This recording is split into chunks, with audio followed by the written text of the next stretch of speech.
So guys, I finally write a book in 2 months. Namaste guys and welcome back to my channel. I'm Divya and I make videos book related.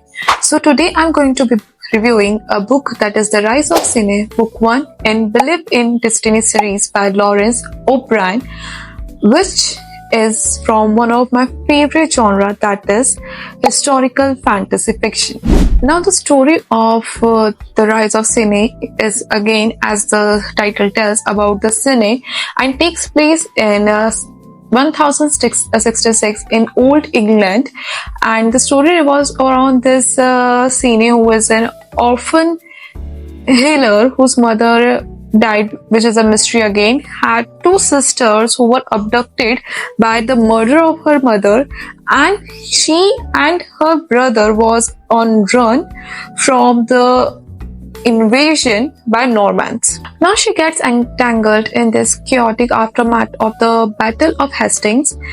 Now let's get on with the review. I really enjoyed reading this book, especially because it's one of my favorite genre. Though I expected a little more of a magical elements in this book, but it was alright. And I was not aware of this particular history, and I really thought it was just a magical world or the imagination that the author has created.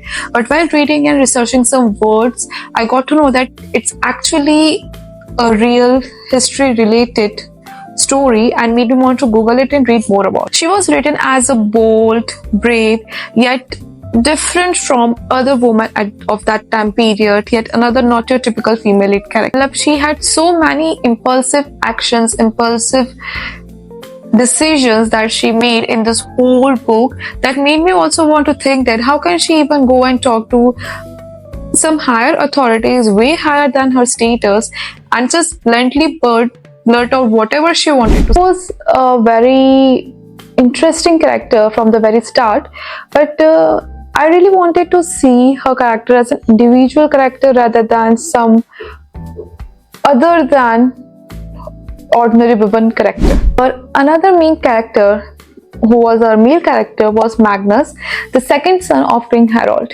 Now, I really don't know what to say about his character because he was really flat for me, basically. Even though he was portrayed as one of the most charming character, one of the most handsome prince, around whom all the women of their kingdom was swooning over and wanted to just marry him or just bad him. But other than that, I was really not getting his character. His character was really dubious from the very start. One thing that I really liked about his character was that how in this time period the women were treated, like in the very historical time period, women are not allowed to be part of the war, not allowed to speak up, not just someone to arm their badge of the warriors, the knights and the kings. He had a different mentality from the all other typical males of that time period, and he would actually understand the power of consent of a woman and think of them as actually a living being. Other than that, there was nothing much written about his character. There was a sudden drawn or insta love between our female lead and male lead also that made me really want to gag most of the times, as in some chapters when Synne was in a difficult situation, she was going through some trauma, she was sent for some bigger thing, and there she was, and suddenly she was reminiscing about Magnus and thinking about, oh, if he would smile at me like that, would he even think of me? No, he's a prince, I know I shouldn't be thinking about him. And that was just way too for me. I was not getting their love, insta love, because there was not much interaction written in the start between them to make me think that why would she fall in love with him so suddenly and with such intensity. It felt really one-sided while reading from, of course this book is from Synne's point of view, I get that, but it felt really one-sided from Synne's side, and there are many other characters, side characters, or I should say some of the main characters or villains in this book. The Edmund, who was the older brother of Magnus, Elva, who was a concubine of Edmund, Catherine, who came as a savior of Synne in some chapters but turned out to be one of the villain.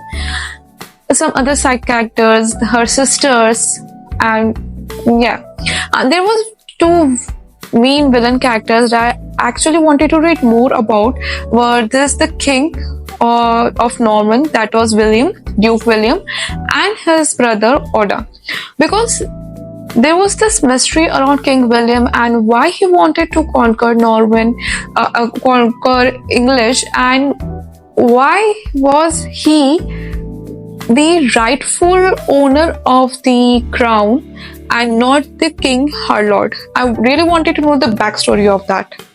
And I think that might be written in the next book, as I've not read and it is already been published.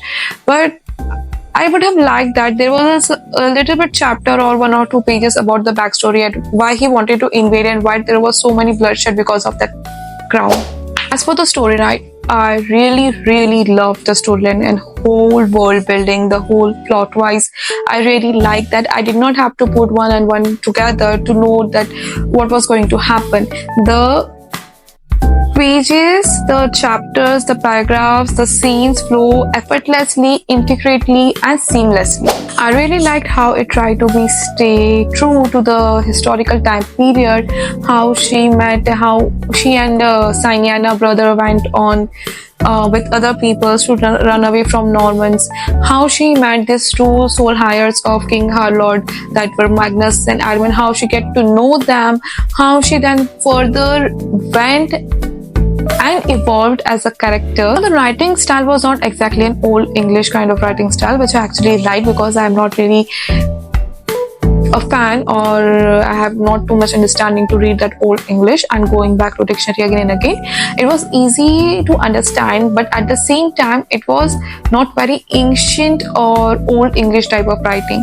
It had some new modern elements in the writing flow whilst making it readable.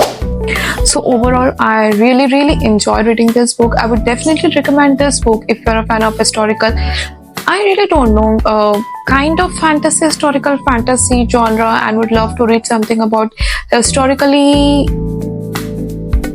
connected kind of story, integrated or intertwined into a new magical world. I would definitely recommend it. It's a really fast read book, so you won't feel bored. I did not feel bored, but I would definitely recommend you to first look the blurb or first few chapters on the Kindle and go for it. I think you might like it. So this was all for this book review. I hope you enjoyed it. Do comment in the comment section if you have read this book, or would you like to read this book after listening to my review, or if you have any other book recommendations from this particular genre, that is historical fantasy. I would love some recommendations.